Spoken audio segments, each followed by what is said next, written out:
order to be healers and justice makers, we need to be emotionally and spiritually resilient. We need to take care of our inner lives.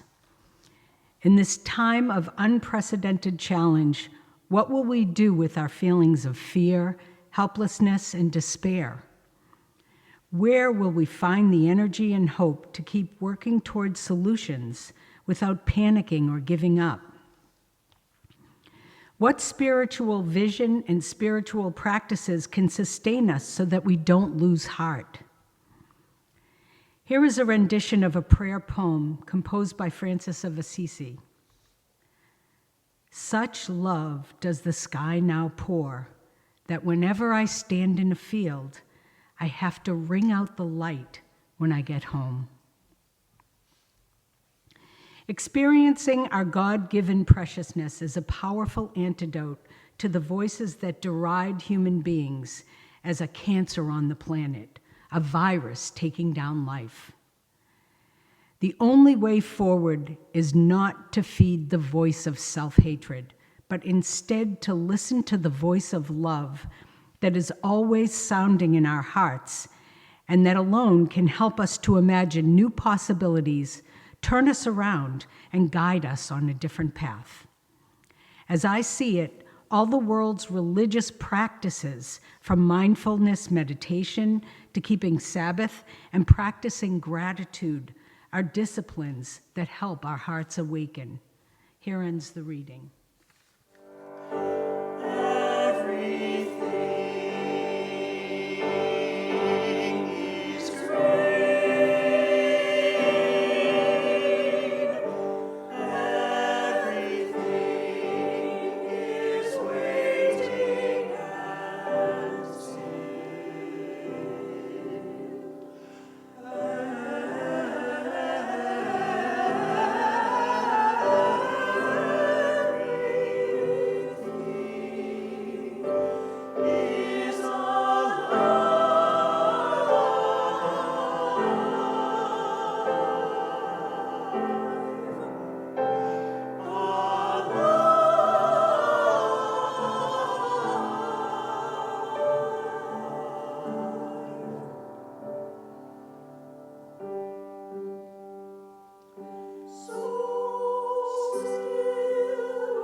Thank you, that was so beautiful. Yesterday I was in the woods at Ferry Beach, and it was just still and green and beautiful and birds. So it just feels like that song. I've never heard it before. Whew, it's beautiful. Well, I was planning a trip to New York City, very, very different setting from the woods up in Saco, Maine at Ferry Beach, for this July. And I kind of casually remarked to my friend, hey, you know what, I feel like we've got to savor New York City before it winds up underwater. And this is the kind of thing that isn't overly dramatic to say these days. New York is an old city with a very old and compromised flood response infrastructure. And we know what's happening with sea storms and levels of the sea levels. I saw videos last summer when entire subway stations were completely submerged and people were trying to commute. And it was really kind of apocalyptic, but in that way where we're getting used to seeing those images more often. I'm not a fatalist. I believe that change is possible, and I'm glad that it isn't my job to make predictions about the future of the planet or even the immediate future of the North Shore. But, I was also, remember last summer, we looked at the flooding in Maine and the situation in Vermont. Change is upon us. And this reminds me that change is also upon us as a congregation in a very real and tangible way. Mary Gatlin, our president, Elizabeth Muller, our business administrator, and I met a few days ago with Lori Sanborn, who's the principal of the new Stanley Elementary School that is going to open in August. You have seen it going up. You see the construction out in the parking lot and all the activity going on. We talked about all kinds of detailed plans. Crossing guards, security and evacuation plans, after-school programs, traffic patterns. We talked about parent behaviors and kid behaviors, everything from litter to liability, communication. How will we keep in close touch because we really want to? How do we keep the kids out of the storm drains? All kinds of things. In short, we did everything that individuals who are responsible for organizational functioning in a time of change do to try to anticipate needs and potential conflicts and crises. But you know what they say, man plans, God laughs. In the case of the Stanley School, we're doing our best, but we can't anticipate everything. Change is coming, and it will impact us. We can and will be forward-thinking, responsible, and take care to think through as much as we can in advance. But as I said, there will be unforeseen situations because that's life. Some of the unforeseen, though, will bring us opportunities and bear good fruit because that's also part of what happens with change. Not all of the unknown is scary and bad, it's just unknown. The environment is changing, macro, micro. We had another mild winter, and we're likely to have a hot summer. It's a trend. Wildfires are also a trend, as are more powerful hurricanes, more extreme droughts, strains on the grid, things that need to have us thinking and planning. And while we do that, we have to keep our heads on straight and our hearts in a good place. I really love that reading that Francine just gave. Those are the qualities that are really difficult to maintain when crises hit and as change strains communities. So here's an example. There was a curious headline I saw about a week ago. And it just looked like rage bait. Do you know that expression? Where it's like we're just going to say something provocative to get you to click on the article. But this was the headline. Something like, bathing once a day is performative and doesn't have any benefits, say the experts. And I was like, performative? That's a really weird adjective to use. In discussing this with some friends, I said, how can actually washing your body be performative? Because performative means, that's just something like sort of, what do they call that? Virtue signaling. I'm like, it's an actual thing you do. You get the water and the soap and the scrub. And so during this conversation, somebody said, maybe they're trying to prepare us for water shortages. And I thought, well, that's a very good point. I don't know who they might be, but this was a really good observation. Considering and adapting today to likely developments of diminishing resources is smart. I appreciated that reasonable suggestion because it took the conversation out of the reactionary mode. What a dumb headline! I don't want to hear that. To a place of reflection. Okay. What if I couldn't just use all the water I wanted? What lifestyle changes might I have to make? What lifestyle changes could I make now in a non-panicky way to conserve water more intentionally. As people of faith, we have a role in modeling what it looks like to abide in a changing environment with a sense of grace and groundedness. This doesn't mean that we don't feel our feelings or occasionally succumb to panic or anxiety.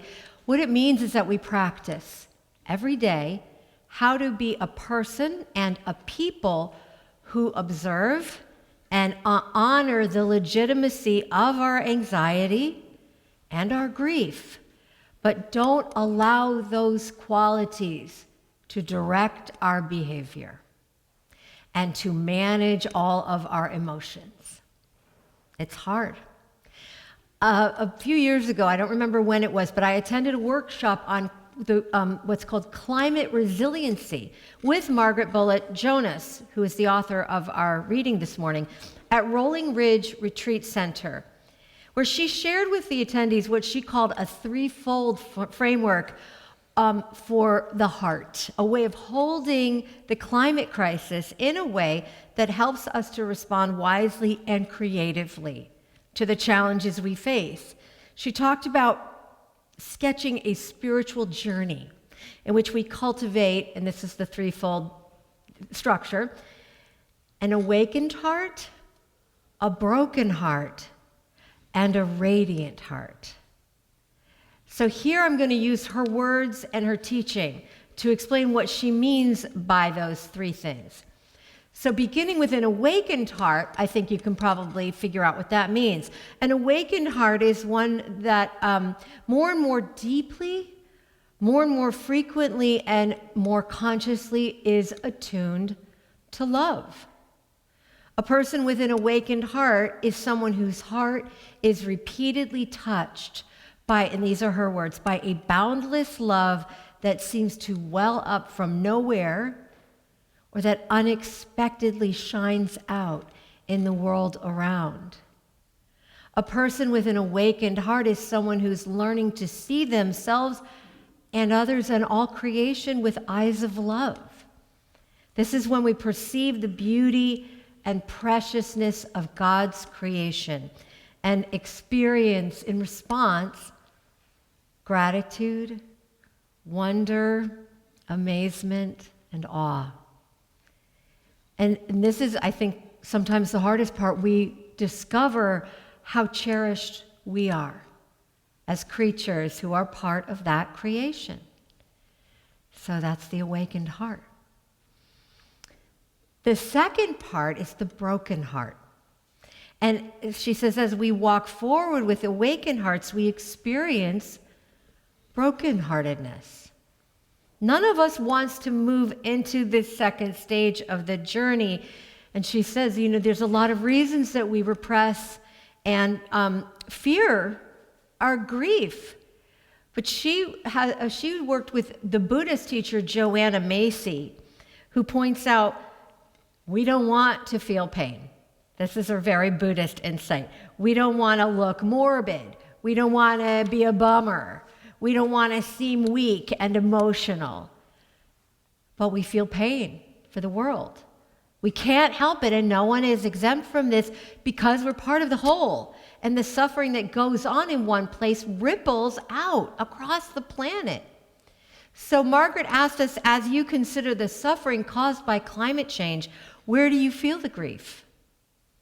Where are the tears you need to shed? Remember, we're keeping that soft heart. So when we read the news, when we see the flood, when we see the climate and the wildfires, it's very tempting to go, solution, brainy intellect. What they're both saying and teaching is we have to stay centered in love and feel that grief. She asks, what is breaking your heart? How do you and I open to the pain of our precious world without drowning in the pain? The divine love in which we participate doesn't wall itself off from suffering. It's a beautiful theological claim. I also agree with that. It enters it, shares it, and touches it with love. One way or another, all of the world's spiritual traditions teach that there is no escape from suffering, and that paradoxically, A broken heart can be the gateway to hope and even joy. And I don't know if you paid attention closely to the lyrics of I Know I Can Go On, but they say, though sorrow opens my heart and pain brings me joy. That's the paradox. So here's the third part of this spiritual framework, which is that filled with love and with the awakened heart and feeling our suffering and the suffering of the world, the empathy, and because we allow our hearts to break open, we want the love that's flowing into our lives to pour out into the world around us. We've been cultivating an awakened heart, accepting the broken heart, and now we want to express what she calls the radiant heart, where we want our lives to bear witness in tangible ways to the love that has liberated us. That's what leads us to action. When we feel what we feel sent out to do can take many forms. Commitment to care for the earth will affect what we buy, what we drive, how much we drive, how we heat our homes, what we eat, how much we reuse and recycle, how long our showers are, how we vote, how we invest our money, if we have money to invest, and how eagerly we join with others to push for systemic changes that are going to be required if we're going to leave a world to our children that's worth living in. But Margaret advises us not to equate busyness with manifesting a radiant heart. And she reminds us that we often use activity as a form of distraction from our pain and our grief, which can be a recipe for burnout. So the key really is that sense of balance and interplay between those three ways of the path. The radiant heart, the open heart, the broken heart, the radiant heart. This is called by various names in world religions: the Christ consciousness, the Tikkun Olam tradition in Judaism, which is the Hebrew for restoring the world. Tikkun Olam, an important Jewish tradition. Buddha wisdom, the Great Spirit or medicine wheel in indigenous religions of North America. However you resonate with this reality, however you conceptualize it, it's really important to connect with it and to strengthen that connection intentionally every day. It's a shame, I think, that at this moment there is a great cultural shift away from traditional religious communities. I understand the reasons why this shift has occurred. But if there was ever a time in history when we needed to come together in communities on a regular basis to encourage one another, to cultivate the awakened heart, to accept the broken heart, and to practice the radiant heart through commitments to justice and healing, it's now. Change is constant. Change is here, and it's coming. Change can be a crisis, and change can be an opportunity. All we know for certain is that we will show up for it together, and that if we practice well, we can do so with open hearts, non-anxious spirits, and helpful hands.